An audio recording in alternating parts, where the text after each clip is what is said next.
The only thing we have to Beer. is Beer. itself. Beer. So many choices. Only no function beer well without. Woohoo! Beer!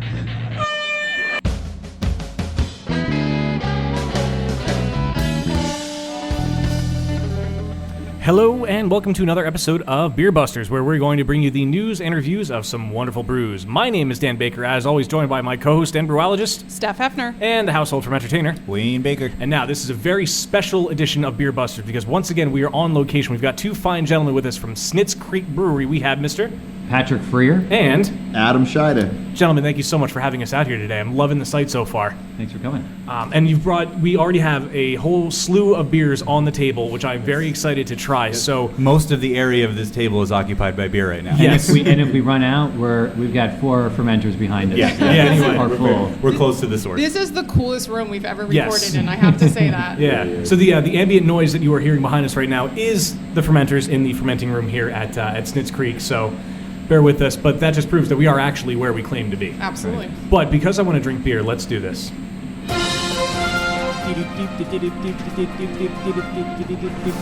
Okay, so there's a couple stories that we saw that were worthwhile for passing along. The first one I especially like because it kind of harkens back to way back when in the very first few episodes of Beer Busters where I reported on drone deliveries of beer. Oh, yes. Oh, we're back to this again. We are, yes. I like drones.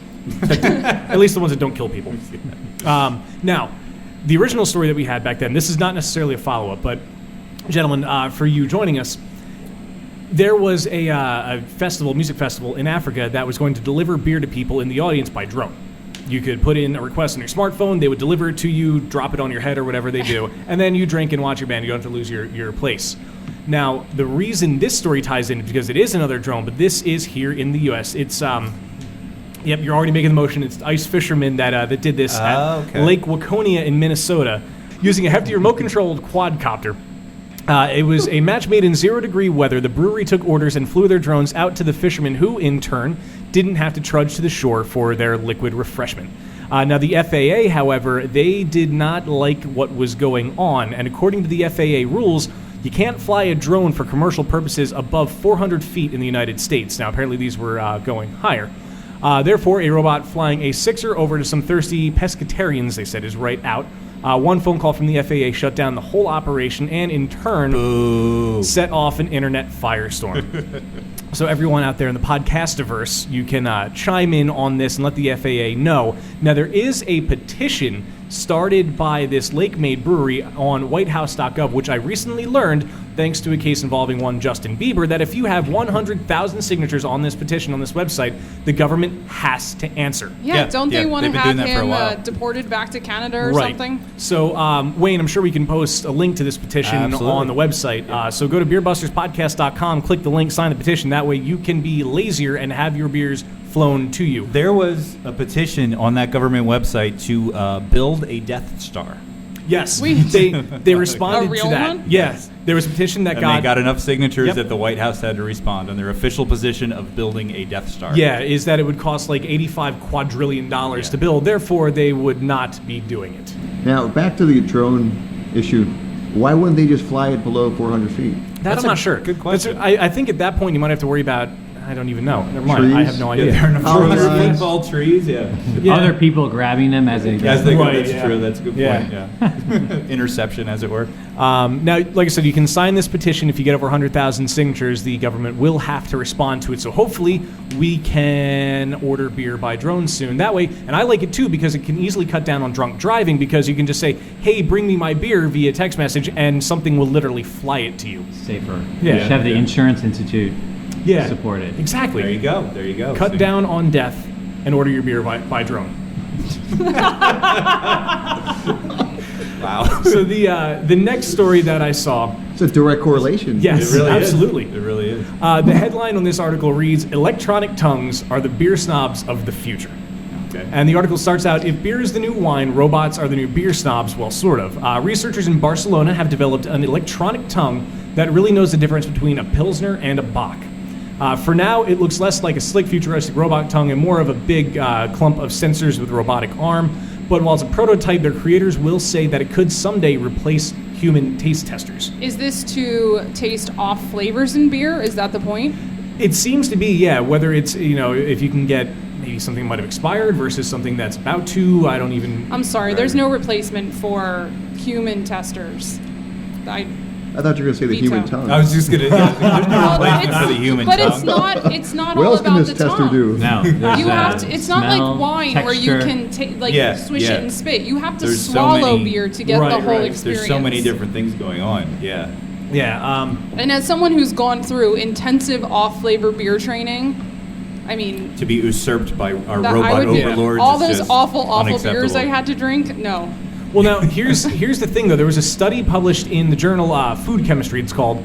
The researchers found that the Robo Taste Tester could distinguish between different types of beer with 82% accuracy. wow. Yeah, so it's not quite up to the same level of human knowledge and the human tongue. And that's only distinguishing beer styles. Right, That's for now. No, but that's just not think all of... flavors. that's That's, not a good point. detecting all True. Right, flavors. yeah, but just think what it do can they? do. What's the baseline? That's the Yeah. Yeah. what beer do you use Yeah. as the smell This that is a smells Bock. good? Yeah. Yeah. This is a pilsner. So that goes down to the bottom. So what does it exactly detect in there then? So is it a certain strain something of that yeast? doesn't smell like Joe's Bach beer? Right, right. Yeah. Yeah. Well, and I mean, at some point, you're really just talking about, like a spectroscopy or whatever it's called. Yeah. Just detecting the chemical, Right. components. So they're not ready to take over like beer judging or like taste No. panels. Not quite yet. No, but it's a start. And then it has here the electronic tongue works by using its array of sensors to identify the chemical components in a solution, and then cross-checks it with what it already knows about different beers. So I guess it kind of goes into yeast strains and what have you. But it's kind of a start going down that direction. So when we get to the 24th century, we might actually have an Android that can do Patented it. by Skynet. Oh yeah, that's true. I actually got that one. Oh, wow. Look at you getting our references. Welcome to Geekdom. Those are the only stories that I really wanted to pass along today. That way we can get to know the fine gentlemen that are sitting here with us. So we have Adam and Patrick, who are co-owners of Snitz Creek Brewery, correct? That's right. All right, cool. So is it just the two of you that are the co-owners, or is there anybody else? There is a group of investors, Oh, okay. but we are the majority owners. Very cool. And you guys are brothers-in-law, right? Right? We are. That's correct. I was- And neighbors. Divided by the snits. Snits between us. There really is. The Snitz Creek flows between our two properties. Wow. It was So- destiny. And a couple trees fell over, and we built a bridge to connect the two, which since Aw. washed away in a flood. Yeah. Oh, geez. Wow. So was that the inspiration for the name then? Just because? Well- or is it? I imagine it's pretty well known. Honestly, to the area. when I really got into beer and I moved back, I lived in Montana for a couple years, moved back to town, and I was like, if I ever start a brew pub, I want to call it Snitz Creek Brewery. Okay. And then a couple years later, I miraculously got a homebrew kit from my mother-in-law, and made one batch, and was like, that's it, Snitz That's Creek all it Brewery. takes. That's all it takes. So you thought about opening a brewery before you had ever even I just done a knew homebrew. that this town, there's so much opportunity, and I was like, I just love the whole concept of a brew pub and the atmosphere and the culture and the vibe, and coming from the West and experiencing that and living in that culture, and I was like, that is a piece that's missing here, and we want to recreate that. Nice. Awesome. And you guys brewed together, homebrewed together, for several years. Well, I mean, basically, I started like 3 or 4 times, and then when Adam then- came on board, he is the brewer. Oh, okay. Well, we started out making kits together. Yeah, I enjoy We started making out beer. on the stovetop, then moved downstairs to a basement to a larger pot. It was really nice. In Patrick's basement, it was set up.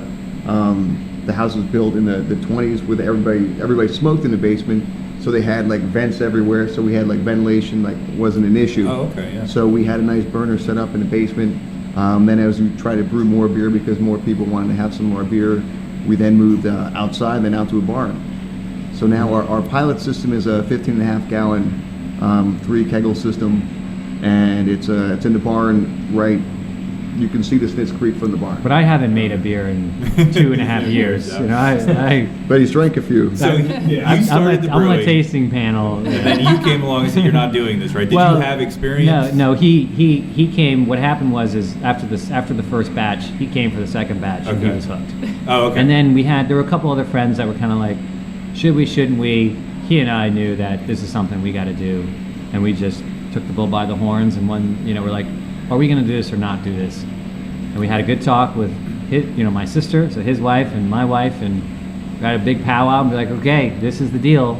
Here's the expectations, and we powered through it. Did you ask the wives, or did you tell the wives this is what we're doing? You know what? We said, hey, if we do this, we have to make sure that we all agree on what we're doing. Right.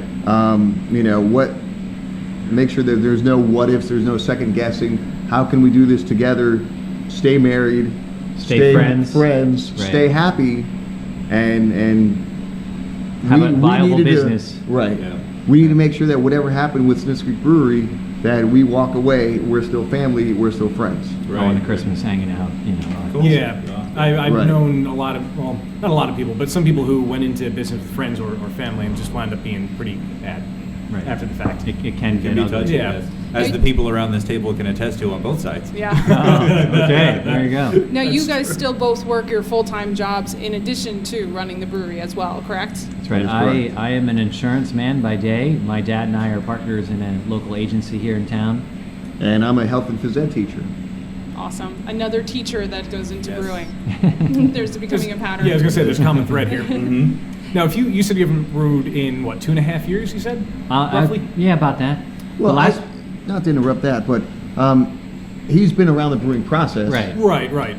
But mostly, like, we've been doing a lot of my recipes. I'd get the materials, I'd get everything set up. He'd come out, he'd help out with whatever needed to help out with. He did all. He's the only But thing, he'd be around. the only thing that we have on this table that represents my influence would be the Woolly Bugger Black IPA. Okay, because we're big fans of Black IPA, and that was a beer that I created a while ago. And then the Citra in the West Coast style IPA. The rest is all Adam, all the other 20 beers or so that we've made over the past 5 years. Or No, 4 but years. Adam, you are not actually the brewer here. You guys do have a So we have full-time a brewer? full-time brewer. He was a chemist. I think an appropriate for background to quite come a, from. quite a while he was a chemist. And now he's our full-time brewer, and he's doing a great job. And what Excellent. he's been able to do is together we scaled up our recipes and went from a half a barrel system to a 7-barrel system. Then we go double batches. We've got 14-barrel fermenters and bright tanks.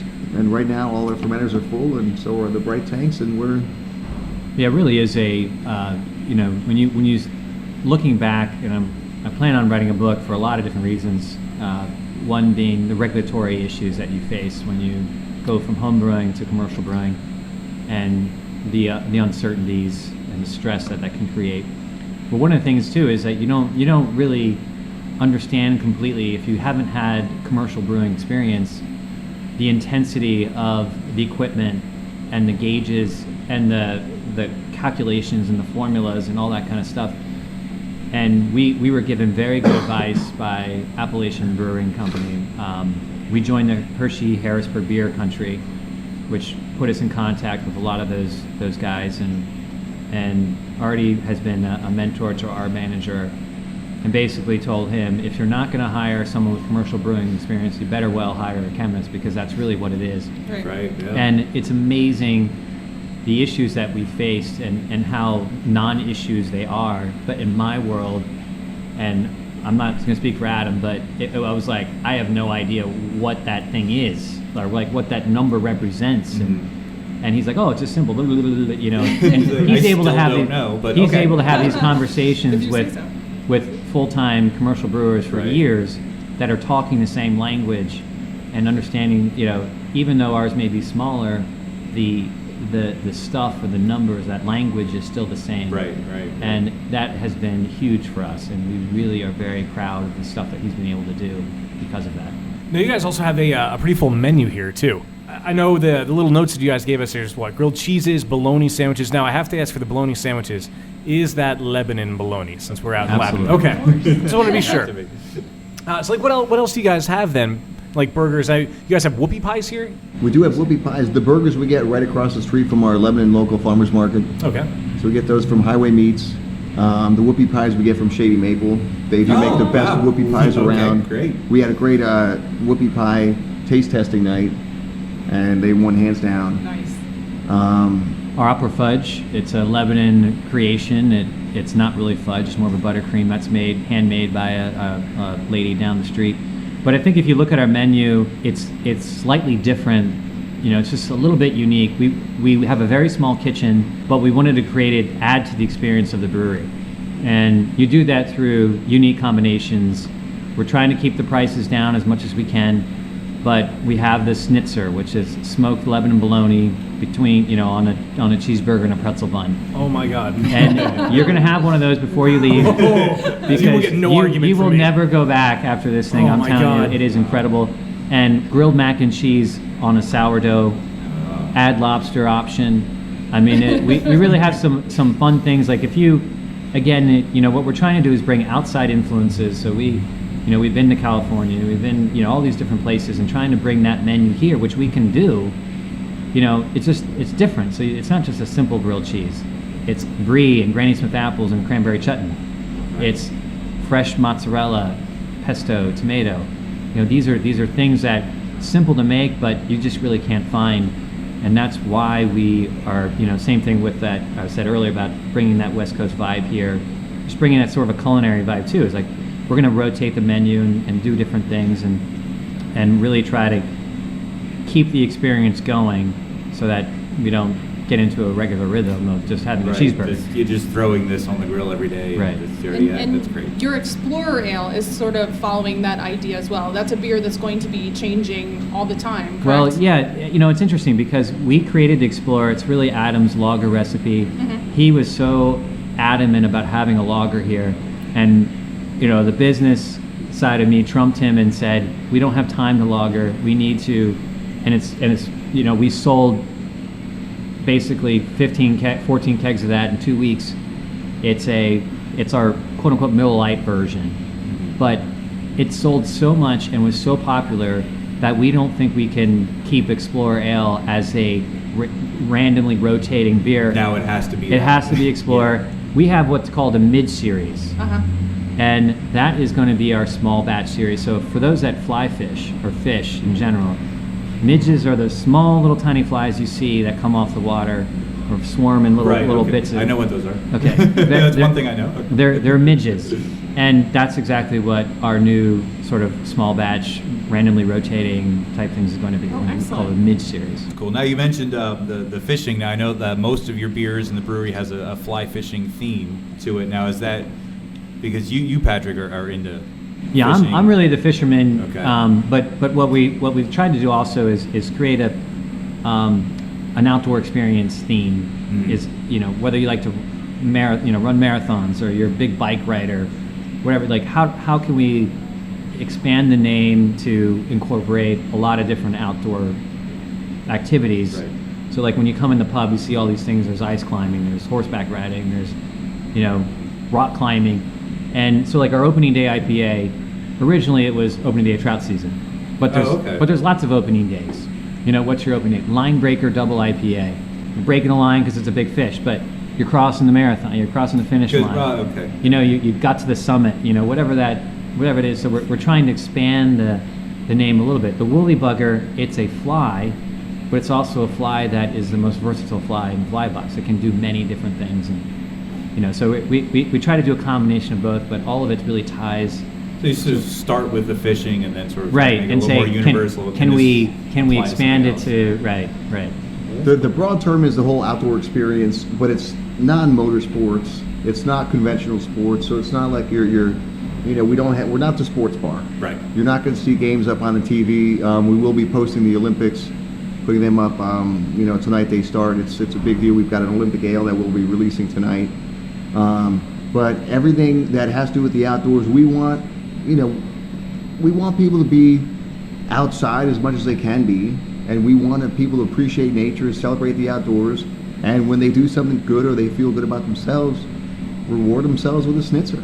Yeah, tell us about the Snitz Creek Moments wall, speaking of that. So we've got a great wall, and then we also have a slideshow of people sending us pictures to Snitz Creek Moment at gmail.com, and email us your pictures, and we'll put them up on our TV slideshow. And it's basically like the way we picture ourselves is like the Napoli ski. So whether it's you're after work or you did your big bike ride, now you want to come hang out. So if you picture if you ski and you have that big powder day, and everybody comes back, they're still in their boots, and that's the feeling we want. You're like, oh, that wasn't that great, and you look up on the wall, like, what's your happy place? Is it you and your kid up on the thing behind the boat, the parachute thing that blows you up in the air? You're like, wow, this is great, Or is it climbing Mount Kilimanjaro? Or is it just taking a walk along the Snitz Creek? Whatever that is, we want you to think and celebrate that here, and share that with your friends, and share that with our family. And so you can come and see your picture, you can see other people's pictures, but you share it together. Speaking of outdoors, literally, you have a patio area out there. Now it's a little cold and covered in ice right now. We do have 2 heaters. So I did see the heaters. Take this interview outside if you'd like. I saw the heaters and I looked at them. I thought, no, even those, not the way the weather's been lately. But do you guys have any plans in expanding any of that stuff? I mean, I know you don't have a whole lot of space to work with, but going with the whole. Hey, the glycol is at temperature. Do you guys have any plans to expand and do some more, outdoor type things, or? There goes again. Pump shut down temporarily. Yeah, we have. We're working on plans to make the porch or the patio a 4-season area. What we're planning on doing, like for special events, is we can close down the parking lot in front of us, or cut a portion off. And I think it's really dependent on, we have no idea what to expect come warm weather. Yeah. If it's anything like what we've been experiencing, then we definitely need to think about adding some more space out there. Right. But the idea is that it's sort of like the picnic benches, and you have an umbrella, and you hang out there. And during a busy night, we'll actually have people out there serving beers out on the patio. Oh, okay. I was going to ask if you do service out there. Yeah, bring the jockey, just like a brew fest. Bring the jockey box. Cash only. Right. Yeah, fill it up. That's kind of cool. What I thought. All right, so now that we have gotten to know you gentlemen a little bit more, what we do from here generally is Wayne likes to think of some clever games that we can play. Pick your brains. Yes, the Happy Fun Time games. Yes. So, Wayne, what do we have today? Cue my music, maestro. There it is. All right, well, today we are actually doing something a little different. Today we are having a spelling bee, spelling bee with beer. Yes. Today on Happy Fun Time Games, that's what we're doing. Now I have words that are worth 1, 2, and 3 points apiece. So what I'm going to do is go around, and everybody's going to pick whether you want a 1-point word, a 2-point word, or a 3-point word. And now, I am not cheating. I know. We're all very close together, so please don't look at the sheet. I will not cheat, I promise. Now, most of this is brewing terms, so Dan, you might be at a distinct disadvantage since you're the only one playing the game right now who's never brewed beer. Wait, you've brewed? Well, I'm not playing the game, am I? Oh, good point. I'm hosting the game. But he is a member of the Berks County Homebrew Club now. I am. Oh, congratulations. Even though he's never honorary. He's an honorary member. I've drank a lot of Steph's homebrew. There you go. But yes, that's what we're going to do. And, of course, we're going to start to my left. You know, it's funny. Even on location, Dan, you were always to my left. Our last on-location episode, you were to my left. I had a chance. You did. No. You had a chance to not be on the left, but you still sat to my left. Now I know for next time. It's just the natural order of things. So we're going to start with you. Pick a 1, 2, or 3-point word. I'm going to go all out. 3. You're going to go with 3. Okay. Now I probably have to write this down as I think it out. So let me get my paper. Well, okay. We're going to start with this one, and this word is Cannabacea. Oh, come on. Cannabacea is the family of plants to which hops belongs. Can you spell Cannabacea? Cannabacea. You sure you pronounced that right? Cannabacea. I have phonetic pronunciations written out here, so just so I don't get it wrong. Can I just spell phonetic? No, you can't spell phonetic. All right, so I'm gonna go. Are you already cheating? She's got her phone out. No, my brother is calling me. I'm texting him to let him know. He always calls when we're recording. Well, he That's wants funny. to be part of it that bad. He does, Yeah, yes. he does. Well, then he needs to move All away right, Dan, from New quick, Mexico. stop stalling and spell the word. I'm going to go, okay, Canabacea, C-A-N-A. Nope, you're wrong already. Nope, you didn't even get that far. It's C-A-N-N-A-B-A-C-E-A-E. I wouldn't have gotten A at the end It's a either. I'll be straight on. Small family of flowering plants that includes about 170 species groups and about 11 genera. Includes cannabis, which is hemp, Celtis, which is hackberries, and humulus, which is hops. Other than a shared evolutionary origin, members of the family have few common characteristics. Some are trees like Celtis, other are herbaceous plants like cannabis. Others, such as hops, are twining herbs, meaning it grows vine-like on its own support shoots. So Dan gets no points for that. And we're going to move along to Patrick. Do you want a 1, 2, or 3-point word? 2. You're going to go with 2, right in the middle, playing it safe. Good strategy. And your word is anaerobic. Anaerobic. Oh. That's A-N-A-E-R-O-B-I-C. you are absolutely correct. So you get 2 points for that, which is an organism that is able to metabolize without oxygen present. Yeast is what we're talking about, obviously, although many bacteria, including some used in the brewing process, are in fact anaerobic. Now, for this one, I have some questions for the commercial and home brewers in the room. During my research, I got a little bit confused because I read that top fermenting ale yeast is aerobic, meaning it metabolizes in the presence of oxygen, while bottom fermenting or lager yeast is anaerobic. But I've also read that the production of ethyl alcohol by yeast only occurs in anaerobic conditions, and that no known strains of yeast are slowly anaerobic. So all of that's a little confusing. My question is, You lost me at anaerobic. Well, lager yeast ferments and then drops. No. no? Right? No, Uh-oh. lager yeast is a bottom feeding yeast. So lager yeast will stay at the bottom of the tank The whole time? the majority of the time. It will be in suspension, but it hangs out at the bottom. That's what a lager yeast. That's why the beer is cold. The top feeding yeast, all Right. the ale yeasts, you see That's the why it's foaming hot, action on warmer, top. You because see a then- lot of stuff hanging out and just Spins it. happening from the top. But is top fermenting yeast aerobic while lager bottom fermenting yeast is anaerobic? It's not, Or is because it- what happens is there's some breweries have open top fermenters, and the only way to have an open top fermenter and not bring in outside bacteria is that there's got to create some kind of a seal. Right. So what happens is these top feeding yeasts, these ale yeasts, what they do is they create a cushion of krausen. So some could be 2, 3, 4 inches depending on the size of your fermenter, and that krausen separates your wort that's transforming now into beer, cuts it off from any outside oxygen, so it then becomes anaerobic. Right. Now, does ethyl alcohol only produced by yeast without oxygen present? Is that true? Now, there are other ways to make ethyl alcohol. Okay, because it was very confusing to me.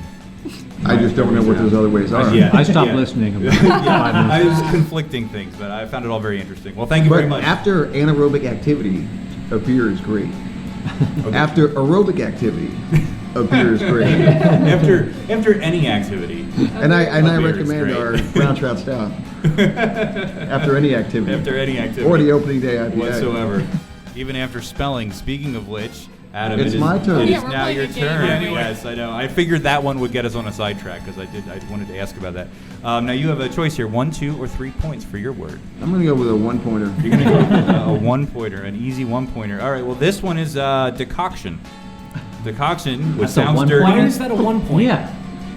Say it in a sentence. Decoction is a How system of big is matching your in which decoction? portions. I'm going to do a decoction mash. I attended a brie and witnessed a decoction. My decoction mash is bigger than your decoction mash. I like that one. That's a good sentence. But can you spell it? I don't think that's a 1-pointer, but I'll spell it. D-O-C-O. I'm going to I write think this one he's down. wrong already, He's gonna isn't write he? it down. No, there's no K. Oh no, No, you are wrong already. You I thought are you were talking wrong. about It's D. not D-O. D-E. Wait, you have to go with his first answer. No, he was No. writing it down. He gets a second chance because he Okay. had so much information on Okay. that last one that we're gonna afford him a second chance. Okay. Well, at that point, why did I get one chance? Because you went first. That's You true. went first. Yeah. Well, so what's your final answer? All right. I think we're gonna get one round of this game in. Yeah, I was thinking 1 or 2 actually. D-E-C-O-C-T-O-I-O-N.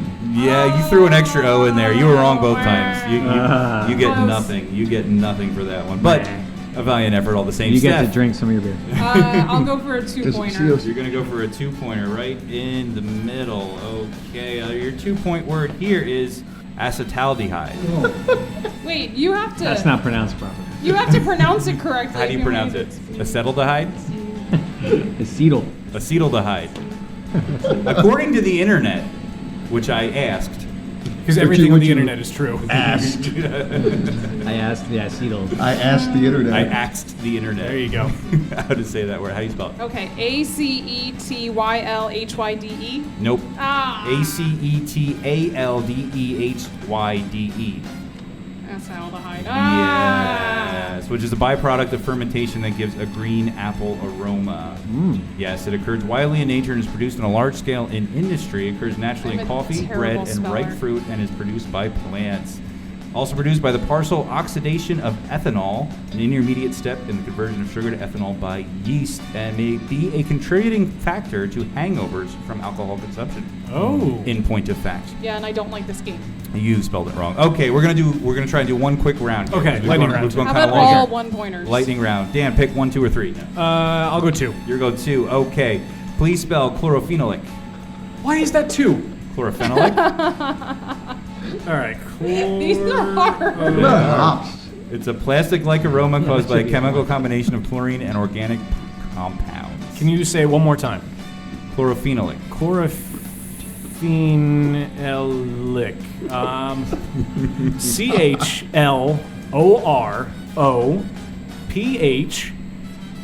CHLOROPHENE. No, you were so Oh, close. dude. That should have been an OLIC. You know. Chlorophenolic. Here, if you read my You- writing, does that look like an O then? Can I get No. partial credit? No, it Okay. doesn't count how you wrote it. But everything else was right. I'm proud of that. But yeah, so it's I'll let caused you by- try it again. I will I'll not. still probably get it wrong. I will not. It's a flavor can be caused by chlorine-based cleaners or additives in water sources, or by water sources, particularly tap water, prevented by properly rinsing your equipment, or changing water source, or using distilled water. You spelled it wrong. You get no points. Patrick, you're up next. 1, 2, or 3 points. 2. 2 points. And this one is Saccharomyces cerevisiae, Saccharomyces. which is top fermenting ale yeast, which came up in the conversation earlier. I think your point scale is What? vastly Viscerae? Cerevisiae. Cerevisiae. Cerevisiae. I have two words I have to spell? Yeah. That doesn't seem fair. How about he gets the viscerae? Well, now you're just dropping All syllables. right. Viscerae. What's it? Saccharomyces. Let's start with that. Yeah. SACROMA. No, you've already gone off the rails. Sacro. Okay. Saccharomyces. You spelled sac right. SACCHAROMYCES. Cerevisiae or Cerevisiae. CEREVISIAE, which is top fermenting ale yeast, perhaps the most useful AE yeast, at the end. having been instrumental to winemaking, baking, and brewing since ancient times. It is believed that it was originally isolated from the skin of grapes. Excuse me. Oh, yeah. It's called top fermenting because during fermentation process, its hydrophobic surface causes flocks to adhere to CO2 and rise to the top of the fermentation vessel. Adam, pick a 1, 2, or 3 point word. Krausen. I did so well the first 1-pointer. I'm going to try the next 1-pointer. You're going to try the next 1-pointer, and this one is going to be... now this one I have... Okay, it's diacetyl or diacetyl, Diacetyl. but I actually knew that one. My research tells me that diacetyl is actually the incorrect pronunciation of that word. Diacetyl. Where is your research? Diacetyl or What is your diacetyl? source? What's your source? The internet, The internet Okay. is wrong. in general. Okay.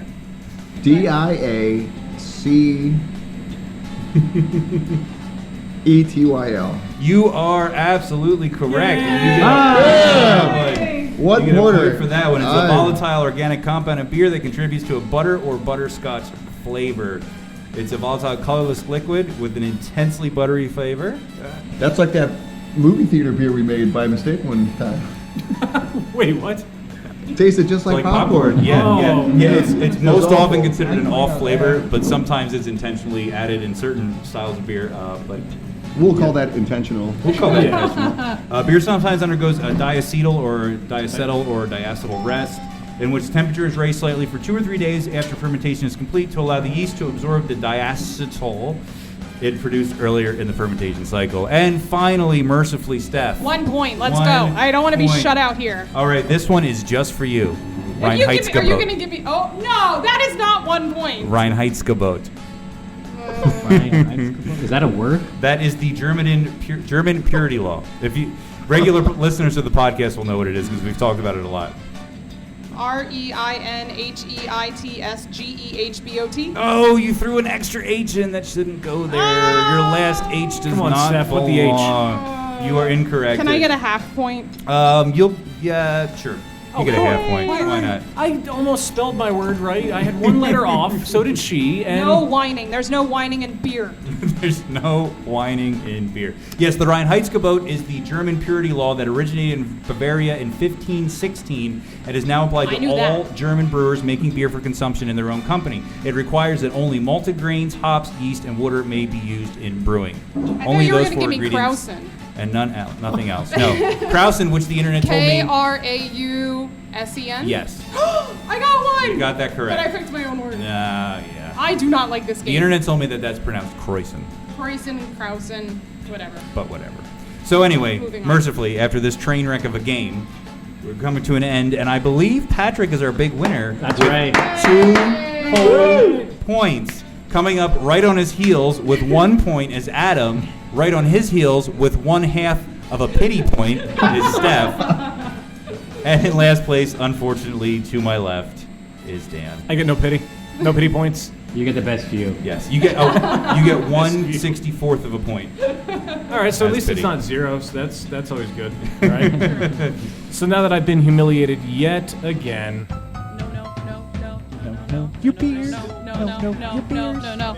your beers. Steph, what do we have today? So I was first at Snitz Creek during their opening weekend. They opened in mid-January, and I, of course, had to have the full sampler of beers, because as I do when I go to visit a new brewery. And the beer that I walked away talking about was your Irish Stout. So that inspired this episode's version of Know Your Beer, where I'm going to talk about the classic Irish Stout. So Irish Stout, or Dry Stout, which in Irish means black beer, is a very dark beer that has a roasted or coffee-like taste. The most famous example, of course, being Guinness. Yay, a point for you. The lower alcohol content, usually around 4 to 5% ABV, and dry flavor of an Irish Stout are both characterized as light. So the style evolved from attempts to capitalize on the success of London porters. Porters were first commercially sold in the early 1730s in London and became popular in both Great Britain and Ireland. The word stout was first connected to beer in a 1677 manuscript, with a stout beer being synonymous with Guinness, with a strong beer.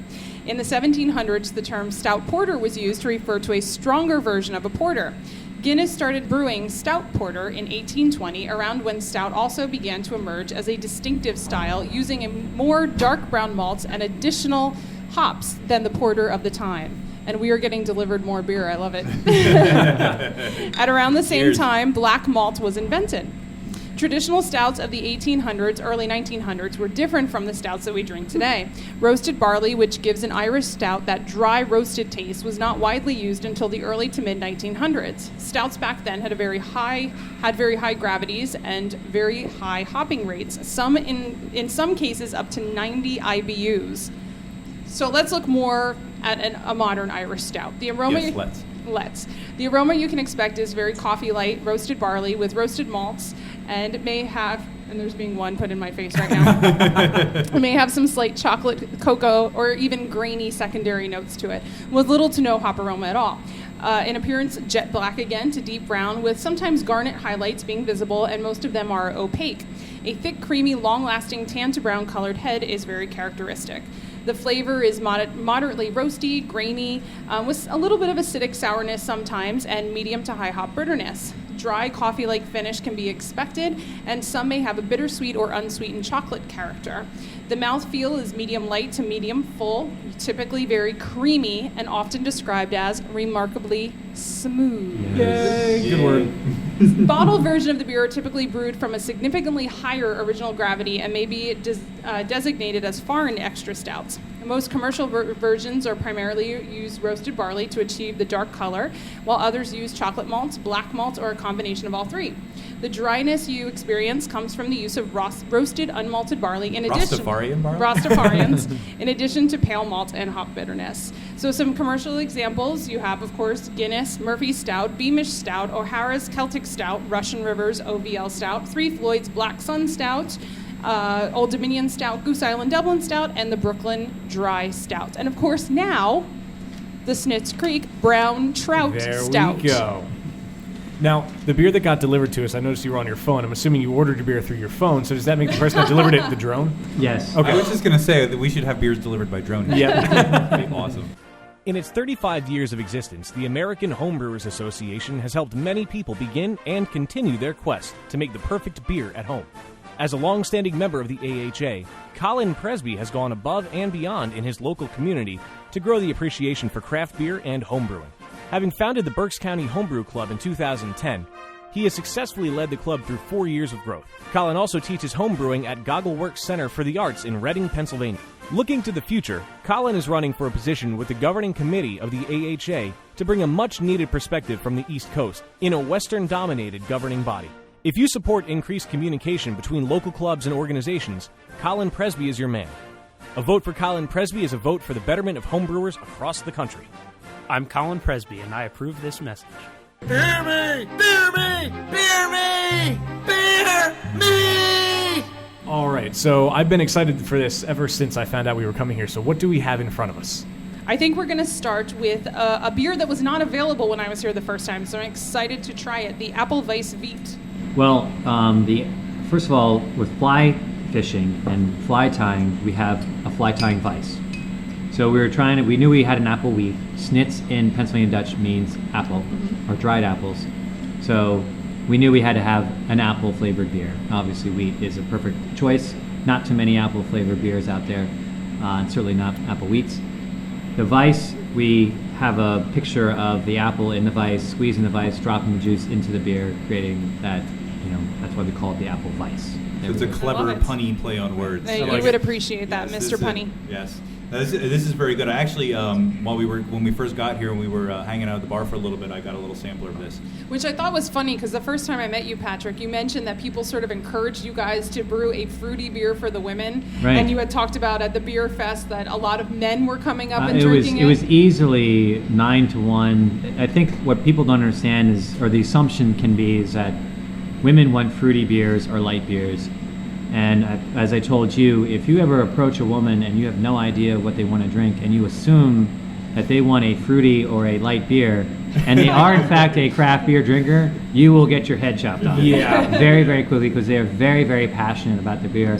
And, they have a palate that, is different, and they can taste and smell things. Like my wife, when she was pregnant, she could smell things that I had like a dog can only smell. Yeah, pregnancy will often cause a woman smell the height. It really is. It really is, and it's incredible. And to downplay that or to assume, you're in for a world of hurt if you get that assumption wrong. The unfortunate thing is, though, that pregnancy does heighten your sense of smell, but you can't drink beer because you're pregnant.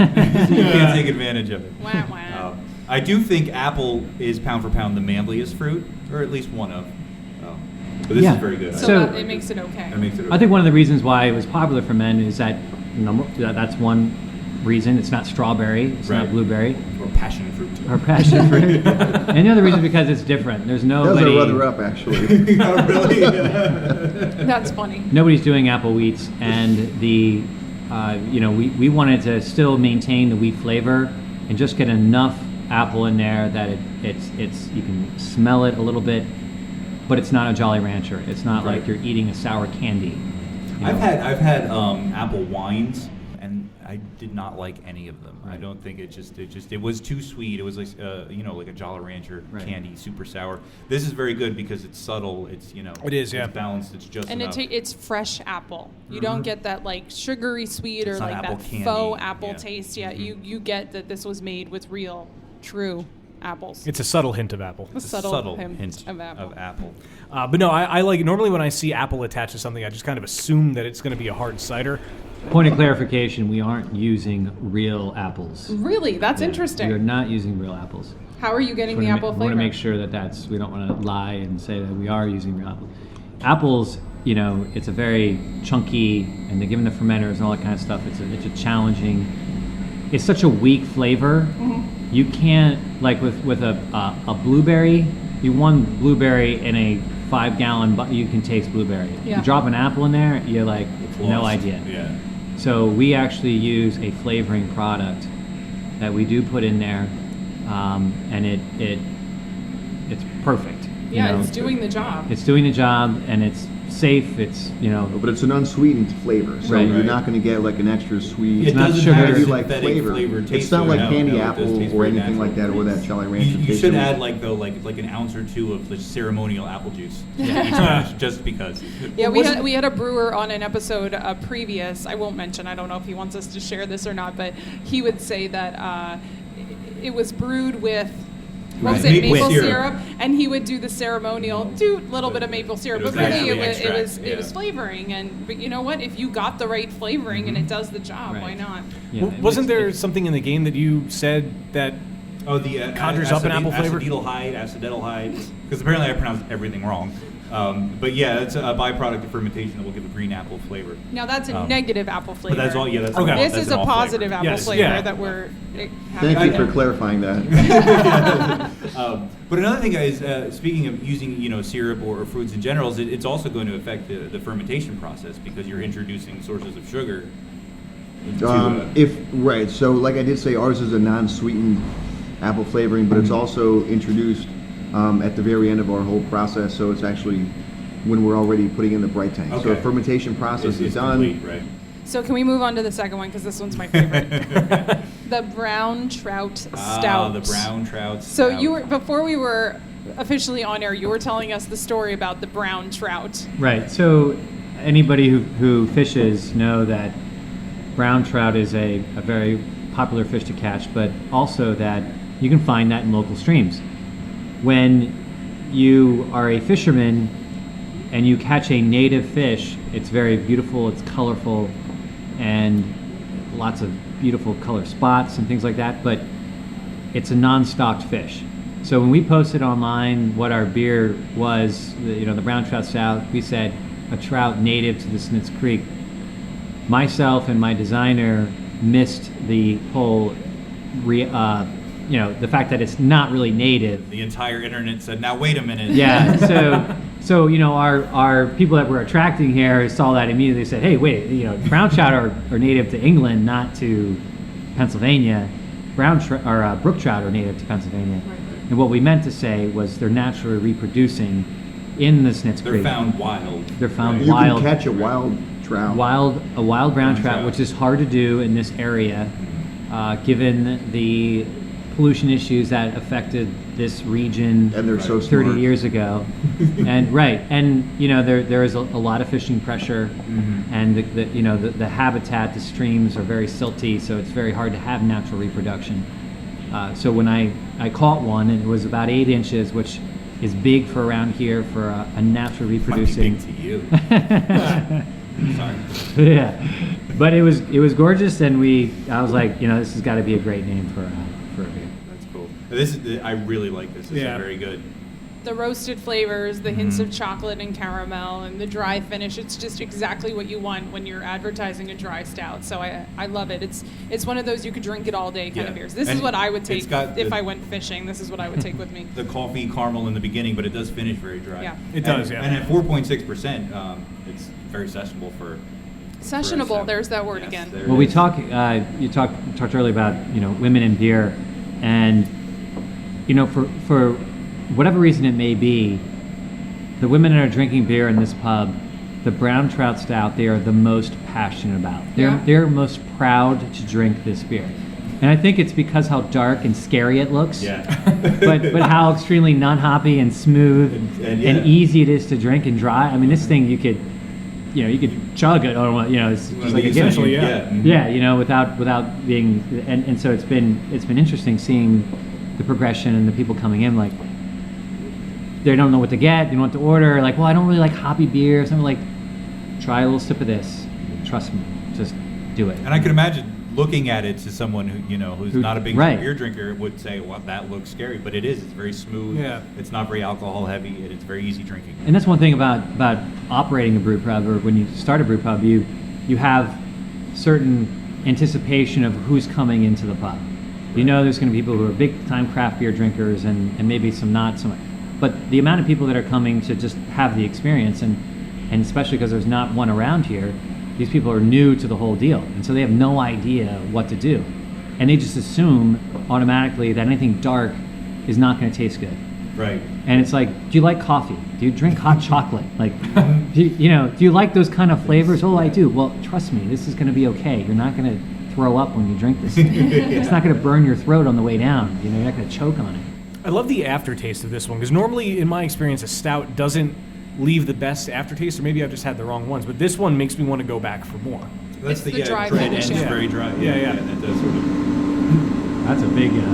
That's our pump. What's interesting too about the stout, we had a guy who came to one of our early brew fests that we did and just absolutely loved it. And he has been on us. We're gonna every time that stout came through, the system in his barn, he was like pulling up. He could smell it from 2 miles away. He's like, "I'm coming to get another case. I'm coming. I'm like, "We can't sell it to you." He's like, "I don't care. Just give me whatever you can." Right now, you hear the motor for the glycol pump. Okay. So the glycol pump is now running glycol through all the fermenters and the bright tanks downstairs. We are an arm's reach away from a glycol tank. Right. Yeah. For those of you that can't see us right now. Yeah. It's right here.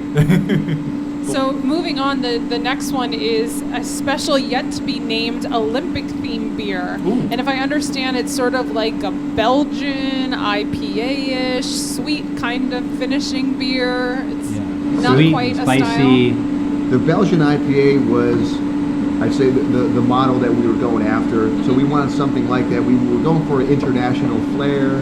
The Olympics, all these countries come together to compete, to celebrate. And I can only imagine what happens in the Olympic Village, but I'm sure it's good times. I've heard some tales of what happens in the Olympic Village. You've been there? No, I've just heard them. So you guys put out an all call on Facebook this week looking for a name for this beer. That is correct. So we've been looking for a name. So many great ideas. I can pull them up here. We'll pull up the top 5, and tonight we'll be voting on which one gets the official name. Excellent. So we'll have to post it on our website. Yeah, Here's when the our. episode We have posts. the Sooooochi Slalom, the Sooooochi Saucal, Triple Axle, the Sooooochi Good Ale. That's how they said it. Sooooochi Good Ale. I like that one. Hop Slide Ale. Those are the top 5. All right. Very Sooooochi cool. Good Ale gets my vote. Yeah, that gets That's my vote, too. personal vote too. Yeah, absolutely. So we can go and we can make a prediction that may be the winner. I will I put predict. money on it. I will And predict. we'll see on our I'll be website if we voting were for right. the Hop Sled Ale. It's also in Just the for record. delivery of that name too. Yeah. You gotta, Yeah, like, that's It really is. Now this is very good. Now this is Citra hops. No, I think the opening day is Citra. I think you're Oh, not I'm on drinking the wrong our one. Olympic Ale. I think I'm drinking the wrong beer. I am Oh. so sorry. I was going to say it looks like this. Yeah, but your glass is empty. So which also means, Dan, I think I handed you the wrong one. Oh, did you really? No, Okay. no, that one's it because it has Yeah, that's it's the more lacing, the one with Okay. more lacing. Okay. I can smell the hops, and I like Sweeter. that a lot. It is a little sweeter. It does have a little bit of a spiciness to it, too. It does. Yeah. The yeah. spiciness balances the sweetness, so the sweetness doesn't stay It's a with little you. warm coming down. Yeah, Yeah, it- you get the sweetness up front, and then the spiciness Yeah, comes in it the finishes back. it. I Yeah, like it. yeah. So is this going to be just for the Olympics, This is or we'll see how it goes? going to be under our mid-series, so it'll be a one-time run for now, and then we'll, in another 4 years, perhaps bring it back. I mean, if it turns out that everybody's asking for it, then we'll make it again. Ask for it, and they will brew it. Yeah. Definitely. So what hops are in this? Did we say that and I missed it? I have no idea. You don't know. Are you allowed? So- will you share the information? Yeah, I or mean, is it top secret? there's a variety of hops in there. Okay. There's some Columbus in the beginning. There's some Cascade in there. There's some I think you use Mosaic. there's some Centennial in Is there. there There's Simcoe? there's a variety of hops in there. We have about 100 Would you pounds feel downstairs. better if I told you there was Simcoe? Is I that one would. that you could identify? Because I think I'm tasting it. That's what I'm thinking. There is no Simcoe Okay, in because there. I'm not very good at that, and that's what came to my mind. And I thought if I was right, that would be really awesome. No, that's okay. It's all the C's. Some of the other hops do blend together. And Piney. they can give you that Right. that similar flavor. She's now going to eat a Chewy's Oh, they're pretzel. hard. This is going to make noise. You know what? That No, it's mustard not. is phenomenal. Oh no, noise. Wait till you- However, will we deal? The dipping mustard. Oh, That's it's dipping so mustard. good. Were you expecting a chewy? These are handmade down the street every day. delicious. Every day, 4 men roll these pretzels down a conveyor belt into a brick oven. I love the local ties here. That to me, that's the best part. You're embracing the heritage of the area. Yeah, we made it a point that part of being downtown is being able to survive and support everybody else downtown, and we want to make sure that everybody is,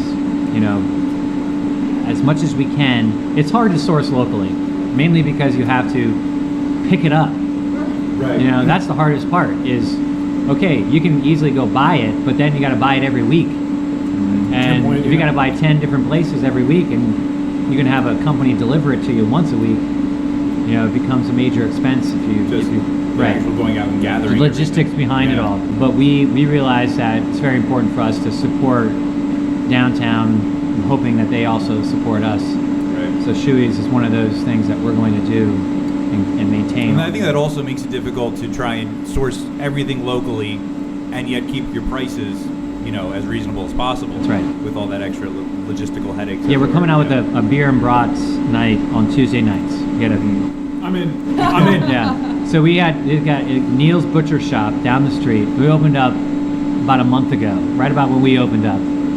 Guy's got about 30 years of meat experience. He's like, there's no meat shop in downtown, no butcher shop downtown Lebanon. I'm making a go of it. And I'm like, that's where we got to buy our bratwurst from. Absolutely. So call him up. He's like, you'd be my first commercial account, I'm like, well, come on, bring him over. We'll try him out. And we had him here Tuesday night. There was probably 50 people in here. We brought, and they were amazing. And that sort of handcrafted.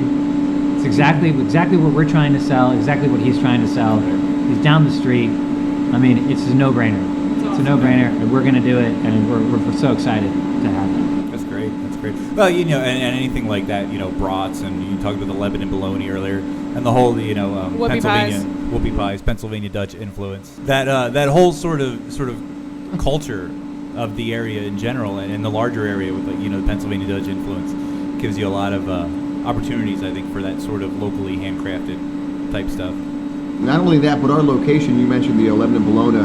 New Year's Eve, they drop a 6 to 10 foot long Lebanon Bologna right across the street from our location. So That's we awesome. are the heart of downtown Lebanon. I mean, we're right now, if you think about it, the corners of 422 and 72, it's the crossroads of the world. We are the heart of Lebanon, the heart of central Pennsylvania. And from our parking lot, from our deck, you can see them drop the Lebanon Bologna. So who wouldn't want to celebrate New Year's Eve with us? This will be the place to be New Year's Eve. Yeah, definitely. Shut down the parking lot. Bring in the That's a close off. 1,000 people. Yeah. So It'll be like Times Square. next on the list Only is bigger. Only bigger. You'll shut down the Like whole Times town. Square. It's Times Square, but the bologna's bigger. So next we're having the Woolly Bugger, which is your black IPA. Can you tell us about that one? Yeah, the woolly. It's funny because my wife and I actually I'll give my wife total props for this one. She loves the dark roasted malts and loves the hops. So obviously a black IPA is the best combination. And in our basement, back when I was brewing, she's like, I want to make a black IPA. I was like, right, what kind of flavors do you want? She's like, so we made it, and she's like, this is perfect. And it really was delicious. And obviously what we're going for there is just that good caramely, dark roasted deliciousness with a little bit of hop flavor. Not too much hops that blows you out of the water, but a nice middle of the road. Something that you can't really find around here. I mean, I think we got it. I think we got it right. Our brewers think that when we do a scorecard, when our beers come out, we score it. That's the 100%er. Oh, really? The Woolly is 100% exactly what it should be. There's no deviation, no error. It came out perfect. I think the hop characters are perfect. Yeah. You know, they are subdued. You know, they're just enough. Oh, Dan You didn't needs hand me his mine. beer. Oh my! Come on now. We're talking about it, Sorry. and he's like drooling and I'm crying being over there. Pretty much, yeah. Now that I know what a woolly bugger is. Yeah. That's true. Yeah, it's delicious. This was another one that I left talking about, and I know a lot of my friends who have visited the brewery since you've opened. This is one that a lot of people are talking about as well, and I love it. It's very good. It's a good standby beer that you know is going to be awesome, and it pairs well with a lot of the food that you serve here. And it's good very stuff. well balanced. Yeah. It is. Yeah, the malts and the hops go together really well in this. I don't think I've ever had one like this that does it. That does it this well. Yeah. Well, the black IPAs, a lot of times, you'll get one that we've talked about this before when we sampled the black IPA, where if you closed your eyes and drank it, you would expect to open your eyes and see, you know, something pale. But this is not like this. The malt character comes through, and you get it's balanced well with the hops, and it's not just an IPA that happens to be black. Yeah, and it's interesting because you see, you know, the people coming through the pub, and you know that there are some like big time hop heads, or you can tell the connoisseurs of beer, and not because they're snobby or snooty or whatever it may be, but because they're diligent about the flavors, and you know, Untapped is a great resource, but you know, what's a 3-star? What's a 3? Like, what is that? I really don't know what 3.5 star is to somebody versus what a 5-star is. I know what it is for me, right? But for somebody else, I'm not really sure. But that black IPA, you can see someone who's knows what they're doing when they step back and sort of have that reaction, being like, "There's something about this one that I think it's really good." You know, you're not really sure. You're like, I'm pretty sure this like, is really I good. want to give it something good, but I'm afraid to because it's new and I don't want to sound like I'm. But that's kind of what we're getting here, and we're very, very pleased the way it turned out. Yeah, it is. I mean, it is just perfectly balanced. You know, you get the maltiness in the aroma and the coffee and that, and the hops. Like, it's the fact that the hops are subdued, that they're there, but they're not. Just enough. This is an IPA of a different color and nothing else.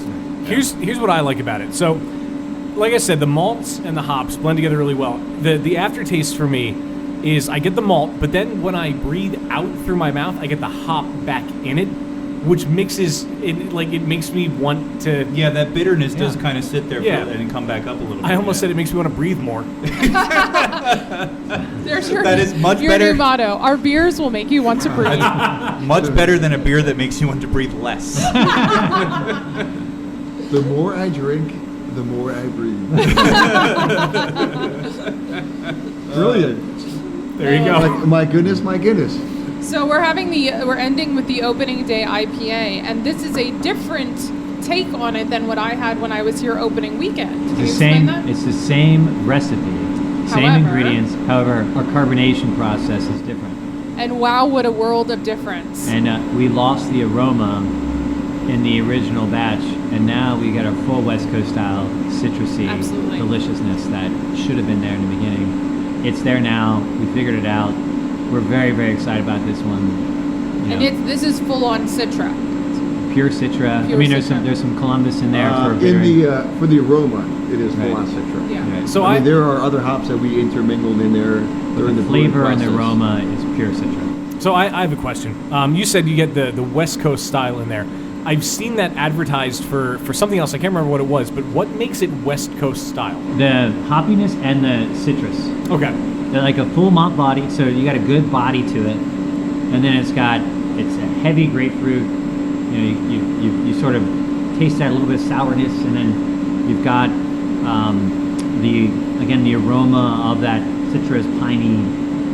Like, take the Green Flash. You know. I've had Green Flash is good. I like that one. So it's you're gonna find this if you put the two next to each other, they're very similar, and that's really our goal is to get that real strong grapefruity, strong malt body, not too heavy on the alcohol content. We talk about, like, one of our goals here at the pub is not to have high alcohol. We're not into the 9%ers. We don't want that stuff. Or the It's not- 63%. Oh, geez. Right, like we appreciate a strong beer and we understand a strong beer, our goal is to keep our beers under 6%.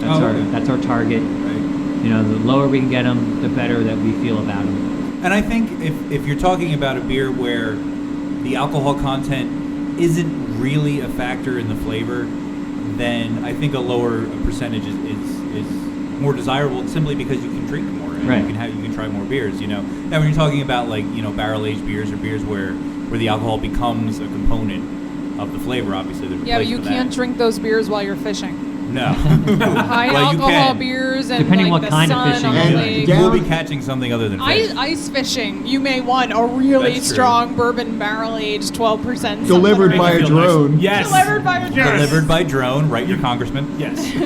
We've come full circle. Yeah, we will have a double IPA on tap in the next few weeks. That is our line breaker. It's our double IPA.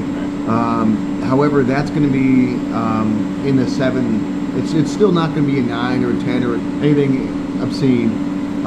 It's once again, it's something that we want people to taste. We want people to enjoy. We want people to have a variety of beers when they're here.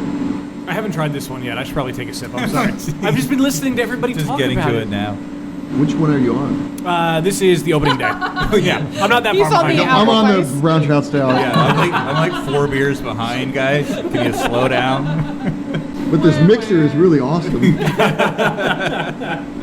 I really like it though. I mean, you've managed to do something else with the hops and the citrus that I don't even know how to describe it. It just I think as you drink more of it, the citrus qualities start to come out a little more. More the citrus fruit I can get qualities. that. Yeah. Well, I think one thing I noticed in the beginning is it keeps you thirsty. Yeah.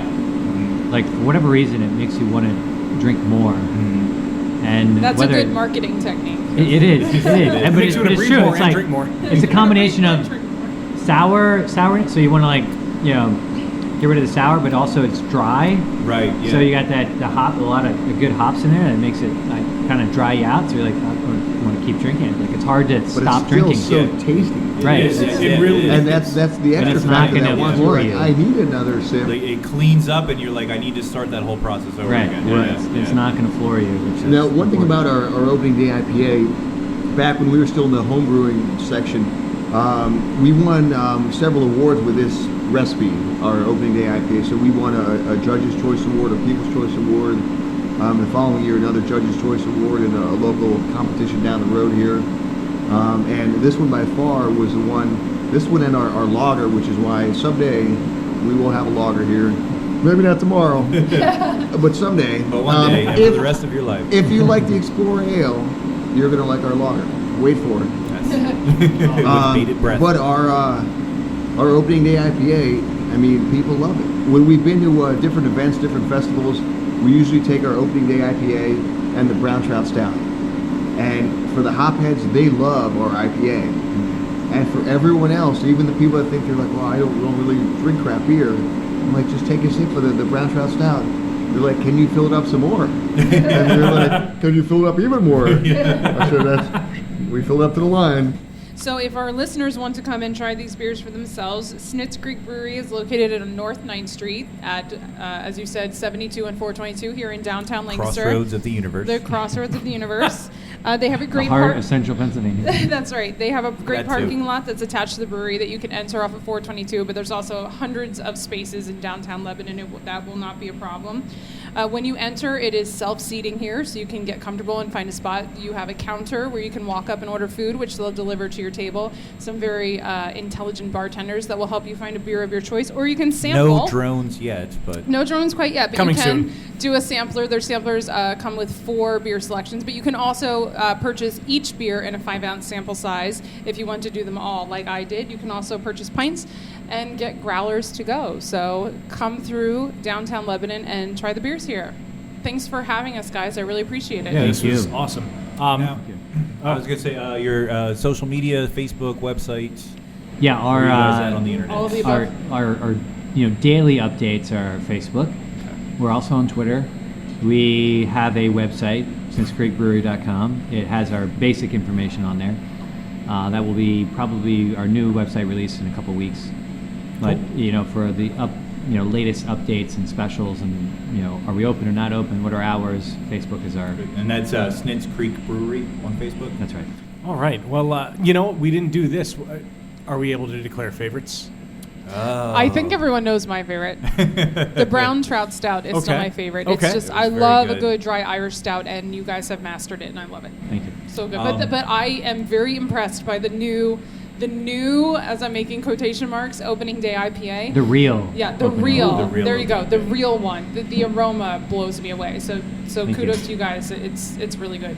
I'd have to say the black IPA was my favorite.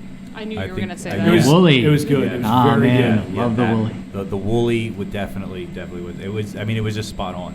It was, it was everything it should be, and nothing Deliciousness. less or more. Yeah, See, very, very good. Now I have to say the apple one.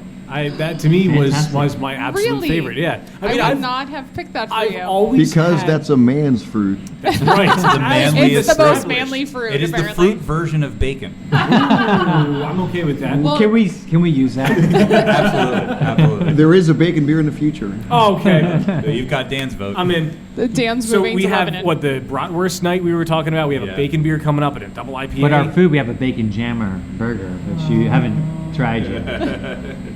We'll put it on tonight. That is my favorite burger. That is my go-to burger. Bacon jam is bacon, caramelized onions, butter, wine. making love Oh, together on yeah. top of a burger. Nice.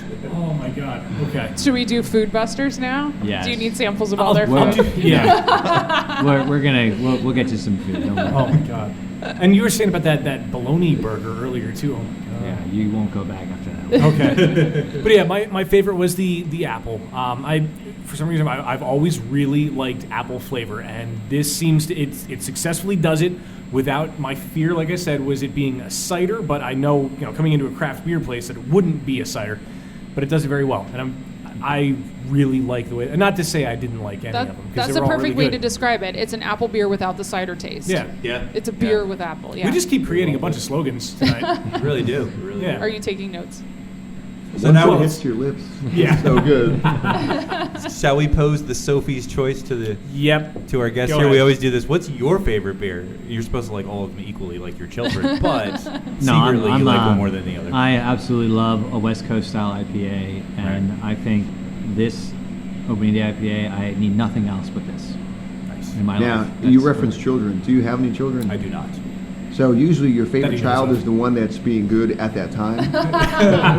Okay. So what's if the one beer- the makes beer a that's mess being good at this and time? you've got all kinds of stuff to clean up because of what he did or what she did, and they're clearly not your favorite at that time. Most of the time, I love the brown trout stout. Except when it's misbehaving. When it's being bad, you know what? Tonight, the opening day IPA. No. It's it's the second time I've had our new and improved version, and it's what it was supposed to be in the beginning. And it did its chores without being asked. Right. So It's very happy. It makes us It's- very happy. yes, dad, no dad. Yes. It's perfect, Yeah. and that's what I want people to when they come in here. They're like, that's an IPA. That's a West Coast style IPA, and they nailed it. Yeah, I'm very happy with it. Now, on that wonderful note, that does unfortunately bring us to the end of another episode of Beer Busters Podcast. And I forgot to get a quote, so it was the great me that said, just give me another beer. I am, of course, Dan Baker, joined by my co-host and brewologist, Steph Hefner. and our wonderful fermentainer. Wayne Baker. And gentlemen, if you could again introduce yourselves. Patrick Freer, And Adam Scheida. thank you so much for having us. thank you for coming. It's been a Thank blast. you guys. My friends, until next time, we bid you adieu. The Snitz hits the fan. I like that. This was a Snitz.